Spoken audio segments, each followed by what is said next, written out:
Praise the Lord. தேவனுக்கு மகிமை உண்டாவதாக. ஆண்டவராயிருக்கிற இயேசு கிறிஸ்துவின் நாமத்தினாலே இந்த காலை வேளையில் உங்கள் யாவரையும் நான் வாழ்த்துகிறேன். இந்த 11வது மாதத்தை காண செய்த தேவனுக்கு இருதயத்தின் ஆழத்திலிருந்து நன்றி செலுத்துகிறேன். கடந்த 10 மாதம் முழுவதும் கர்த்தர் நம்மை கண்ணின் மணி போல் பாதுகாத்தார். ஹல்லேலூயா. இந்த 11வது மாதத்தை கூட கர்த்தருடைய கிருபையினாலே நாம் இந்த மாதத்திற்குள் கடந்து வந்திருக்கிறோம். இந்த மாதத்திற்காக நான் தேவ சமூகத்திலே காத்திருந்த போது கர்த்தர் என்னோடு கூட பேசின காரியங்களை நான் உங்களோடு கூட பகிர்ந்து கொள்ள விரும்புகிறேன். இந்த கால வேளையில் கட்டாயம் இந்த வார்த்தையை கேட்கிற உங்கள் ஒவ்வொருடைய வாழ்க்கையிலையும் கர்த்தர் பெரிய காரியங்களை செய்வாராக. ஹல்லேலூயா. வாசிக்கலாம். ஏசாயா எழுதின தீர்க்கதரிசன புஸ்தகம் 54வது அதிகாரம் 10வது வசனத்தை வாசிக்கலாம். மலைகள் விலகினாலும் பர்வதங்கள் நிலை பெயர்ந்தாலும் என் கிருபை உன்னை விட்டு விலகாமலும் என் சமாதானத்தின் உடன்படிக்கை நிலை பெயராமலும் இருக்கும் என்று உன்மேல் மனதுருகிற கர்த்தர் சொல்லுகிறார். ஹல்லேலூயா. கர்த்தர் சொல்லுகிற வார்த்தை என்ன? இந்த மாதத்தில் கர்த்தருடைய கிருபை உன்னை விட்டு விலகாமல் இருக்கும். இந்த மாதத்தில் நீங்கள் தேவனுடைய தயவை நீங்கள் காணப்போகிறீர்கள். ஆண்டவர் சொல்லுகிறார், என் கிருபை உன்னோடு கூட இருக்கும்பா. இதை நான் என்ன செய்கிறேன்? என் சமாதானத்தின் உடன்படிக்கை நிலை பெயராமலும் இருக்கும் என்று கர்த்தர் சொல்லுகிறார். எனக்கு அன்பானவர்களே, கடந்த 10 மாதமும் பல போராட்டங்களை கடந்து பல வேதனைகளை கடந்து நீங்கள் வந்திருக்கலாம். இந்த 11வது மாதத்தில் கர்த்தர் சொல்லுகிறார், என் கிருபை உன்னை விட்டு விலகாமல் இருக்கும். Thank you holy spirit. இந்த 11வது மாதம் தேவனுடைய தயவை நீங்கள் பெற்றுக்கொள்ளுகிற மாதம். நல்ல கவனிங்க. இஸ்ரவேல் ஜனங்களை தேவனுடைய வாக்குத்தத்தத்தின் அடிப்படையில் எகிப்தை விட்டு அவர்கள் நடத்தி வருகிறான்ல. இப்போ இந்த இஸ்ரவேல் ஜனங்கள் கர்த்தருடைய வார்த்தைக்கு செவி கொடுக்காததுனால அங்கே வசனம் சொல்லுது பாருங்க. ஆண்டவர் சொல்லுகிறார், யாத்திராகம் 33:3 வாசித்து பாருங்க. நான் உங்கள் நடுவில் நான் செல்ல மாட்டேன். க்ளோரிட்டுங்க. நான் உங்கள் நடுவில் நான் இருக்க மாட்டேன், உங்களோடு கூட நான் போக மாட்டேன் அப்படிங்கிறாரு. ஏன் அப்படின்னா, நீங்கள் வணங்கா கழுத்துள்ள ஜனங்கள், நீங்க என் வார்த்தைக்கு செவி கொடுக்கல. இந்த வார்த்தையை கேட்ட உடனே எங்க எகிப்திலிருந்து அழைத்து கொண்டு வந்த கர்த்தர் சொல்றாரு, நான் இனி உங்க கூட நான் இருக்க மாட்டேன். எப்படி இருக்கும் பாருங்க. சில நேரத்தில் நம்மளோடு கூட பயணம் செய்கிறவர்கள் பாதி வழியில் நான் உன் கூட வாரேன்னு சொல்லி வந்தவங்க, நான் இனி உன் கூட நான் வரமாட்டேன்னு திரும்பி போயிட்டா எப்படி இருக்கும் உங்களுக்கு? இந்த வார்த்தையை கேட்ட உடனே அந்த ஜனங்களுக்குள் பயம் வருகிறது, துக்கம் வருகிறது. துக்கப்பட்டு இருந்ததான வேளையில் கர்த்தர் மேக ஸ்தம்பத்தில் அவர்களுக்கு முன்பாக, மோசேக்கு முன்பாக இறங்குகிறதை பார்க்க முடியும். இப்போ மோசேட்ட ஆண்டவர் பேசுகிறார். பிரைஸ் அல்லாஹ். பேசின உடனே இந்த மோசஸ் கர்த்தர்ட்ட கேட்குற காரியம் என்ன தெரியுமா? ஆண்டவரே, நீர் எங்களை பெயர் சொல்லி அழைத்து இதுவரையிலும் எங்களை நடத்தி வந்ததை நான் அறிந்திருக்கிறேன். என் கண்களில் உனக்கு கிருபை கிடைத்தது என்று நீ சொன்னீரே. லிசன், என் கண்களில் உனக்கு கிருபை கிடைத்ததுன்னு நீர் சொன்னீரே. அப்பா, உம்முடைய கண்களில் எனக்கு கிருபை கிடைப்பதற்கும் உம்முடைய வழியை எங்களுக்கு அறிவிப்பதற்கும் இந்த ஜாதி உம்முடைய ஜனம் என்று நீ நினைத்தருளும். நீங்க தான் இந்த ஜனங்களை அழைத்து கொண்டு வந்தீங்க.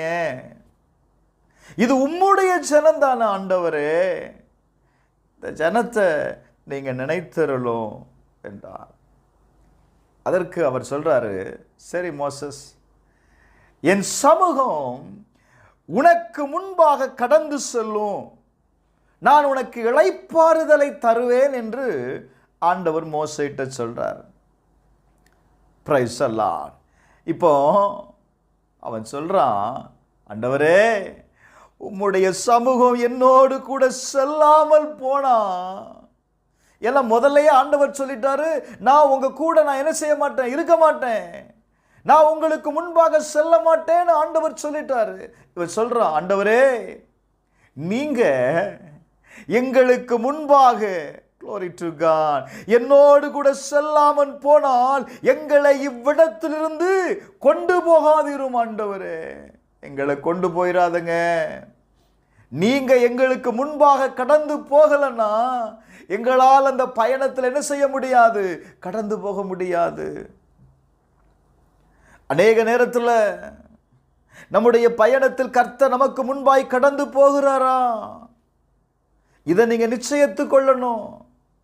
கர்த்தர் உங்க பயணத்தில் உங்களுக்கு முன்பாக கடந்து போகலன்னா சொல்லுங்க ஆண்டவர்கிட்ட, என்னை கொண்டு போகாதங்க ஆண்டவரே, என்ன நடக்கும்னு எனக்கு தெரியாது ஆண்டவரே. நிறைய நேரத்தில் அப்படிதான் நடக்குது இல்ல? நம்ம போகிற பாதையில் என்ன நடக்குதுன்னே தெரியல பாருங்க. நான் சொல்லுவேன், கர்த்தர் உங்களுக்கு முன்பாய் கடந்து போகாமல் நீங்க போகாதீங்க. எந்த காரியத்தையும் நீங்க செய்யாதீங்க. அவர் சொல்றான், பிரைஸ் தி லார்ட், எனக்கும் உமது ஜனங்களுக்கும் உம்முடைய கண்களிலே கிருபை கிடைத்தது என்பதை எதனால் அறியப்படும் ஆண்டவரே? போகிற பாதையில கர்த்தர் நமக்கு முன்பாய் கடந்து போகிறார் என்பதை நாம் எதில் அறிந்து கொள்வது, எப்படி அறிந்து கொள்வது? சொல்றேன் பாருங்களேன், அந்த வார்த்தையை வாசித்து பாருங்க. ஆண்டவரே, உம்முடைய வழியை எனக்கு என்ன செய்யும், அறிவியும். உம்முடைய கிருபை எனக்கு கிடைத்தது என்பதை எதனால நான் அறியவேன்? நீர் எங்களோடு கூட வருவதுனால தானே. நீர் எங்களோடு கூட, நீங்க எங்க பயணத்தில் எங்களுக்கு முன்பாக நீ செல்லும் போது தானே ஆண்டவரே நீ எங்களோடு கூட இருக்கிறீர் என்பதை நான் அறிந்து கொள்ளுவேன். நீங்க வரலன்னா நான் எப்படி போகிறது? நீங்க என்னோடு கூட வருவேன் அப்படின்னு ஆண்டவரே நீங்க உறுதிப்படுத்துங்க. ஆண்டவர் சொல்றாரு, கர்த்தர் மோசே, இன்னைக்கு நீ சொன்ன இந்த வார்த்தையின்படியே செய்வேன். என் கண்களில் உனக்கு என்ன கிடைத்தது? கிருபை கிடைத்தது. ஹல்லேலூயா. எங்க நீங்க சொன்னபடியே தேவன் செய்வார். நான் சொல்லுவேன், ஒரு காரியத்தை செய்வதற்கு முன்பாக கர்த்தர்ட்ட ஜெபம் பண்ணுங்க. ஆண்டவரே, நீங்க என் கூட வரலனா, நீங்க எனக்கு முன்பாய் கடந்து போகலனா என்னை கொண்டு போகாதீங்க. வார்த்தை சொல்லுங்க. உறுதிப்படுத்தி விட்டு நீங்க கடந்து போங்க. ஒரு சாதாரண நபர் நம்மளோடு கூட வருவார்னு சொன்னாலே நம்ம எத்தனை முறை ஃபோன் பண்ணி, வாரீங்களா, வந்துட்டீங்களா, எங்க இருக்கிறீங்க கேட்குறீங்களா இல்லையாங்க?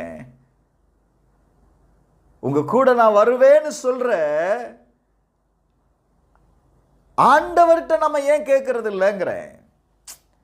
நீங்க அதை கேட்காததுனால தான் சில ஆசீர்வாதங்களை நீங்கள் இழந்து விடுகிறீர்கள். சில நன்மைகள் உங்களுக்கு தடையாயிருக்கிறது. Praise the Lord. ஆண்டவர் சொல்றாரு மோசை நோக்கி, நீ சொன்ன இந்த வார்த்தையின்படியே செய்வம்பா, என் கண்களில் உனக்கு கிருபை கிடைத்தது. காரணம் என்ன தெரியுமா? உன்னை நான் பெயர் சொல்லி அழைத்திருக்கிறேன். ஹல்லேலூயா. எனக்கு அன்பான சகோதரனே, சகோதரியே, இந்த கால வேளையில் கர்த்தருடைய வார்த்தை உங்களுக்கு நேராய் வருகிறது. உங்களை நான் பெயர் சொல்லி அழைத்திருக்கிறேன்ப்பா. உன்னை அழைத்து கொண்டு வந்த தேவன் நான் தான். உன்னை நான் என்ன செய்ய மாட்டேன், நடு வழியில விட்டுட்டு போக மாட்டேன். உடனே அவன் சொல்றான், ஆண்டவரே உம்முடைய மகிமையை எனக்கு காண்பியும். ஹல்லேலூயா. உம்முடைய மகிமையை எனக்கு காண்பியும். கர்த்தர் சொல்றாருங்க, என்னுடைய தயையை எல்லாம் நான் உனக்கு முன்பாக கடந்து போக பண்ணுவேன். பிரைஸ் அல்லாஹ். உடனே அவன், உம்முடைய மகிமையை காட்டு ஆண்டவரே, உம்முடைய மகிமையை எனக்கு காண்பீங்க ஆண்டவரே. கர்த்தர் சொல்றாரு, என் தயை எல்லாம் உனக்கு முன்பாக நான் கடந்து போக பண்ணுவேன். பிரைஸ் அல்லாஹ். நல்ல கவனிங்க, அடுத்த வார்த்தை பாருங்க. நான் என் நாமத்தை, கர்த்தருடைய நாமத்தை உனக்கு முன்பாக நான் கூறுவேன். என் தயவை நான் கடந்து போக பண்ணுவேன். அதோடு கூட என் நாமமும் கடந்து போகும் அப்படிங்கிறான். மோசே இதை கேட்ட உடனே பிரைஸ் அல்லாஹ், தேவனுடைய பாதத்தில் அவன் என்ன செய்கிறான் தெரியுமா? தன்னை சமர்ப்பிக்கிறான். உடனே ஆண்டவர் சொல்றாரு, மோசே அதிகாலையில் நீ ஆயத்தமாகி என் சமூகத்தில் நில்லுங்கிறார். என் தயவை உனக்கு முன்பாக நான் கடத்தி விடுவதற்கு நீ என்ன செய்யணும்ப்பா? அதிகாலையில் ஆயத்தமாகி நான் சொல்கிற இடத்துல வந்து நில்லு. பிரைஸ் அல்லாஹ். இப்போ மோசே என்ன செய்கிறான் தெரியுமா? கர்த்தர் சொன்ன இடத்துல அவன் கடந்து வந்தான். கர்த்தர் சொன்ன இடத்துல கடந்து வந்தான். என்ன நடந்துச்சு தெரியுமா? 5வது வசனத்தை வாசித்து பாருங்க. யாத்திராகமம் 34:5 வாசிக்கும் போது, கர்த்தர் ஒரு மேகத்தில் இறங்கினார். அல்லேலூயா. எனக்கு அன்பானவர்களே, சபையே, இந்த காலவேளையில் கர்த்தர் உங்களோடு கூட பேசுகிறார். தேவனுடைய சமூகம் உனக்கு முன்பாக இந்த நாளில் கடந்து போகணும் அப்படின்னா நீ முதலாவது ஆயத்தமாகி தேவ சமூகத்தில் வந்து நிற்கணும். ஒரு இடத்திற்கு நீங்கள் போகிறீங்கன்னு வைங்களேன், அந்த இடத்திற்கு போவதற்கு முன்பதாக என்ன செய்வீங்க? ஆயத்தமாகுவீங்க. எந்த காரியத்தை செய்ய போகிறீங்களோ அதற்கு வேண்டிய காரியங்கள் எல்லாவற்றையும் நீங்கள் ஒழுங்குபடுத்தி என்ன செய்வீங்க? ஆயத்தமாவீங்கள்ல.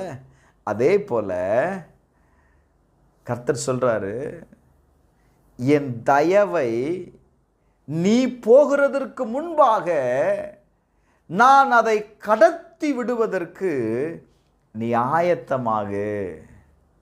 ஆயத்தமாகி என் சமூகத்தில் வந்து நில்லு அப்படிங்கிறாரு. பிரைஸ் அல்லாஹ். அவன் சமூகத்தில் வந்து நின்ற உடனே கர்த்தர் அங்கே இறங்குகிறார். எனக்கு அன்பானவர்களே, ஒரு வார்த்தையை கவனிங்க. நம்ம எப்பெல்லாம் ஆயத்தமாகி தேவ சமூகத்தில் கடந்து வருகிறோமோ அப்பொழுதெல்லாம் கர்த்தர் இறங்குகிறார். கர்த்தர் இறங்குகிறார். அடுத்த வார்த்தை சொல்லுகிறது, அவன் அருகே நின்று. அல்லேலூயா. கர்த்தர் இறங்கினார். இப்போ அவன் அருகே நின்றார். ஹல்லேலூயா. ஏங்க, அவன் ஆயத்தமாகி கடந்து வந்தாங்க. அவன் எதிர்பார்த்து வருகிறான் கர்த்தருடைய மகிமையை காணும்படி, கர்த்தருடைய தயவை காணும்படி, கர்த்தருடைய நாமத்தை அறிந்து கொள்ளும்படி. அவர் காண்பிக்கிற வழியை அவன் அறிந்து கொள்ளும்படி ஆயத்தமாகி தேவ சமூகத்தில் வந்தபோது கர்த்தர் இறங்கினார். இரண்டாவது, கர்த்தர் அவன் அருகே நின்றார். எனக்கு அன்பானவர்களே, இந்த மாதத்தில் கர்த்தருடைய வார்த்தை உங்களுக்கு நேராய் கடந்து வருகிறது. என்ன தெரியுமா? நீ தேவ சமூகத்தில் கடந்து வரும்போதெல்லாம் கர்த்தர் இறங்குகிறார். அவர் இறங்கி, ஓ க்ளோரி டு காட், நீங்க சொல்ற வார்த்தையை கேட்கிறார். உன்னுடைய அருகே நின்று அவர் கர்த்தருடைய நாமத்தை கூறினாரா? பிரைஸ் அல்லாஹ். எனக்கு அன்பானவர்களே, என்ன நடந்தது தெரியுமா? கர்த்தர் அவனுக்கு முன்பாக கடந்து போனார். நல்லா கவனிக்கணும். முதல்ல கர்த்தர் இறங்கினார், ரெண்டாவது அவன் அருகே நின்றார், மூன்றாவது அவனுக்கு முன்பாக கடந்து போனார். நான் சொல்லுவேன், தேவ சமூகத்தில் வந்து நிற்கும் பொழுது கர்த்தர் இறங்குவார். உன் அருகே நின்று நீங்க சொல்ற காரியங்களெல்லாம் கேட்பார். இன்னைக்கு நான் உனக்கு என்ன செய்யணும் கேட்டுட்டு, சரிப்பா நான் உனக்கு முன்பாக நான் போறேன், நான் உனக்கு முன்பாக நான் போகிறேன், நான் உனக்கு முன்பாக கடந்து போய் கோணலான பாதைகளை நான் செவ்வையாக்குகிறேன், உன் வழியில உன்னை இடற பண்ணுகிற எல்லா கற்களையும் நான் எடுத்து போடுறப்பா. ஹலோ, அவர் கடந்து போனார். கடந்து போன போது நல்ல கவனிங்க, கர்த்தர் இரக்கமும் கிருபையும் நீடிய சாந்தமும் மகா தயவும் சத்தியமும் உள்ள தேவன். Praise the Lord. அவனுக்கு முன்பாக இதெல்லாம் கடந்து போகுது. Glory to God. கர்த்தர் கடந்து போகிறார். ரெண்டாவது, கர்த்தருடைய இரக்கம் கடந்து போகுது, கர்த்தருடைய கிருபை கடந்து போகுது, கர்த்தருடைய சாந்தம் கடந்து போகுது, கர்த்தருடைய தயவு கடந்து போகிறது, கர்த்தருடைய சத்தியம் கடந்து போகிறது. அவனுக்கு தேவையான எல்லாவற்றையும் தேவன் என்ன செய்தார் தெரியுமா? அவனுக்கு முன்பாக கடத்தி விட்டார். ஹலோ, முதலாவது கர்த்தர் கடந்து போனார், இரண்டாவது தேவனிடத்திலிருந்து அவனுக்கு இரக்கத்தை கர்த்தர் கொடுத்தார், மூன்றாவது அற்புதங்களை செய்வதற்கு வேண்டிய கிருபைகளை கொடுத்தார், நான்காவது சாந்த குணத்தை கொடுத்தார். ஏன் தெரியுமா? இந்த ஜனங்கள் எல்லாரும் ரொம்ப பொல்லாதவனாக இருந்தான். அவங்கள வழிநடத்தி செல்வதற்கு என்ன வேணும்? ஒரு சாந்த குணம் வேணும். சாந்த குணத்தை கொடுக்கிறார். அடுத்து பார்த்தீங்க அப்படின்னா தயவு, மகா தயவு. அடுத்து சத்தியம். சத்தியம். நியாயப்பிரமாணத்தை கொடுத்தார். இந்த நியாயப்பிரமாணத்தின்படி நீ ஜனங்களை நடத்து, இந்த நியாயப்பிரமாணத்தின்படி ஜனங்களோடு பேசு, இந்த நியாயப்பிரமாணத்தை விட்டு ஜனங்க விலகிடாம நீ என்ன செய்? அவங்கள வழி நடத்து. கொஞ்சம் நல்ல கவனிங்க. அந்த இஸ்ரவேல் ஜனங்களை வழி நடத்தக்கூடிய எல்லா காரியங்களையும் தேவன் அவனுக்கு முன்பாக கடந்து போக பண்ணினார். மோசே 8வது வசனத்தில் தீவிரமாய் பணிந்து கொண்டு, தீவிரமாய் தரை மட்டும் பணிந்து, 8வது வசனத்தில் மோசே தீவிரமாக தரை மட்டும் குனிந்து பணிந்து கொண்டான், தன்னை தாழ்த்துகிறான். அவனுக்கு முன்பாக கடத்தி விடப்பட்ட கிருபைகளுக்கு அவன் தன்னை தாழ்த்துகிறான். நான் எங்கேயோ இருந்தேன், என்னை நீங்கள் அழைத்து இவ்வளவு பெரிய பொறுப்பை நீங்கள் கொடுத்துருக்கிறீங்க, இந்த இஸ்ரவேல் ஜனங்களை நடத்தி செல்வதற்கு. பிரைஸ் அல்லாஹ். நான் எம்மாத்திரம் ஆண்டவரே, தன்னை அர்ப்பணித்தான். என்ன நடந்துச்சு தெரியுமா? 9வது வசனத்தில், ஆண்டவரே உம்முடைய கண்களில் எனக்கு கிருபை கிடைத்ததானால் எங்கள் நடுவில் ஆண்டவர் எழுந்தருள வேண்டோ. அல்லேலூயா. இப்போ சொல்கிறான், என் முன்னாடி கடத்தி விட்டுட்டீங்க, கிருபையை தந்துட்டீங்க. அந்த கிருபை நீங்கள் இப்போ உறுதிப்படுத்துங்க. எப்படி உறுதிப்படுத்த சொல்கிறான்? ஆண்டவர் எங்கள் மத்தியில் என்ன செய்யணும்? எழுந்தருளணும். ஏன்னா முதல்ல ஆண்டவர் சொன்னார், நான் என்ன செய்ய மாட்டேன், உங்கள் கூட நான் செல்ல மாட்டேன். இப்போ அதை உறுதிப்படுத்துகிறான். ஆண்டவர் நம்ம மத்தியில் இருக்கிறாரா இல்லையா அப்படிங்கிறத உறுதிப்படுத்துகிறான். நல்ல கவனிங்க, கர்த்தர் உங்களோடு கூட இருக்கிறாரா இல்லையா என்பதை உறுதிப்படுத்தி கொண்டு காரியத்தை செய்யுங்க. அது சக்சீட் ஆகும். அவன் என்ன நடந்து தெரியுமா? இப்போ ஆண்டவர் அவனோடு ஒரு உடன்படிக்கையை பண்ணுகிறார். நான் உனக்கு உடன்படிக்கையை பண்ணுகிறேன்ப்பா, பூமி எங்கும் எந்த ஜாதிகளிடத்திலும் செய்யப்படாத அதிசயங்களை உன் ஜனங்கள் எல்லாருக்கும் முன்பாக நான் செய்வேன். உன் ஜனங்க எல்லாருக்கும் முன்பாக நான் செய்வேன். என்ன செய்வேன்? உன்னோடு கூட இருக்கிற ஜனங்கள் எல்லாரும் கர்த்தருடைய செய்கையை காண்பார்கள். ஹல்லேலூயா. மோசையோடு கர்த்தர் இருக்கிறதை காண்பார்கள். என்ன நடந்துச்சு தெரியுமா? உன்னோடு கூட இருந்து நான் செய்யும் காரியம் பயங்கரமாயிருக்கும். அல்லேலூயா. ஒரு உடன்படிக்கையை கர்த்தர் பண்ணுகிறார். மோசே, நான் உன்னோடு கூட இருக்கிறத உன் ஜனங்கள் காணப்போகிறார்கள். நான் உன்னோடு கூட இருந்து செய்யும் காரியம் பயங்கரமாயிருக்கும். நான் உன் கூட இருக்கிறேன். எனக்கு அன்பானவர்களே, இந்த மாதத்தில் கர்த்தர் உங்களோடு கூட இருப்பார். அவருடைய தயவு உங்களோடு கூட இருக்கும். உங்களுக்கு வேண்டிய எல்லா தயவையும் அவர் உங்களுக்கு முன்பாக கடந்து போக பண்ணுவார். முதல்ல நீங்கள் செய்கிற காரியத்தில் கர்த்தரை கடந்து போக பண்ணுங்க. கர்த்தர் உங்களோடு கூட இருக்கிறாரா அப்படின்னு உறுதிப்படுத்துங்க. அதற்கு பிற்பாடு நீங்கள் காரியத்தை செய்யும்போது உங்களோடு கூட இருந்து ஆண்டவர் சொல்கிறாரு, நான் செய்யும் காரியம் பயங்கரமாக இருக்கும். எத்தனை பேர் விசுவாசிக்கிறீங்க? இந்த 11வது மாதத்தில் கர்த்தருடைய ஆவியானவர் சொல்லுகிறார்,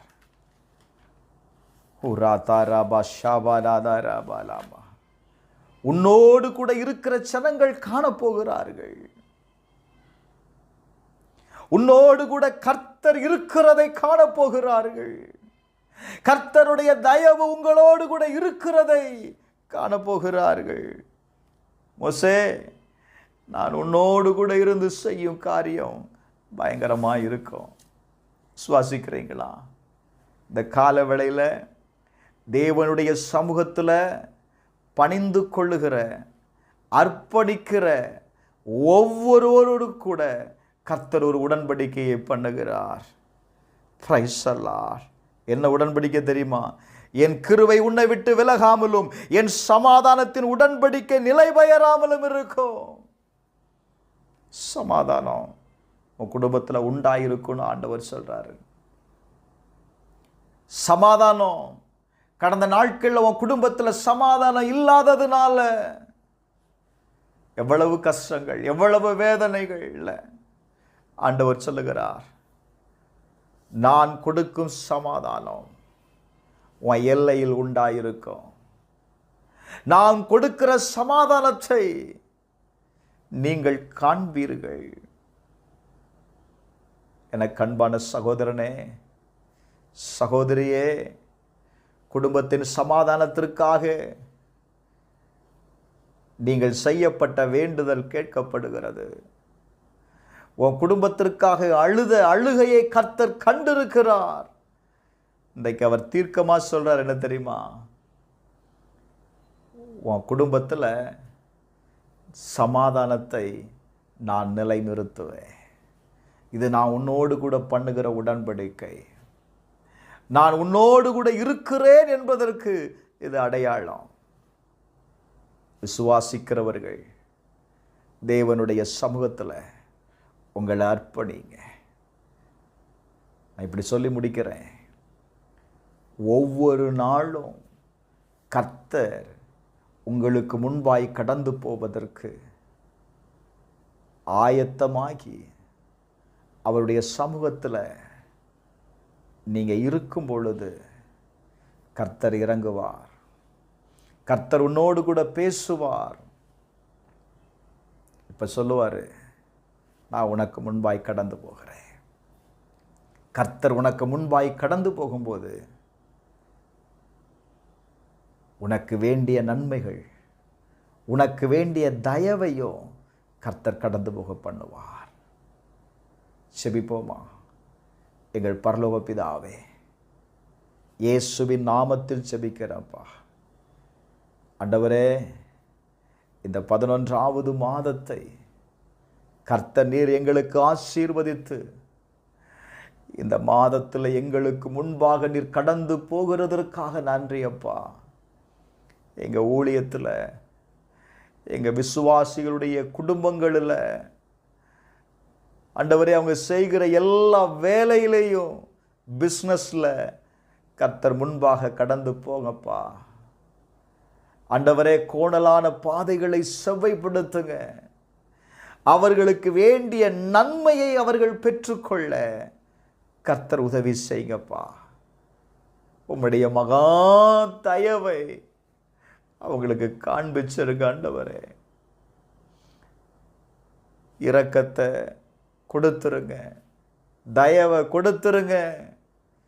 கர்த்தர் எல்லா தீமையிலிருந்து விலக்கி பாதுகாத்து கொள்ளும். இந்த மாதத்தில் ஒவ்வொரு நாளும் கர்த்தருடைய கிருபையை சார்ந்து வாழ உதவி செய்யுங்கப்பா. இயேசுவின் நாமத்தில் இந்த வார்த்தையை கேட்கிற ஒவ்வொருவருக்காக நான் ஜெபிக்கிறேன் ஆண்டவரே. கர்த்தருடைய கிருபை அவர்களை விட்டு விலகாமல் இருக்கட்டும். கர்த்தருடைய கிருபை ஆண்டவரே அவர்களை விட்டு விலகாமல் இருக்கட்டும்பா. அவங்க செய்கிற எல்லா காரியத்திலையும் கர்த்தருடைய கிருபை வெளிப்படுவதற்காக ஸ்தோத்திரம். இயேசுவின் நாமத்தில் ஜெபிக்கிறேன் நல்ல பிதாவே, ஆமென்.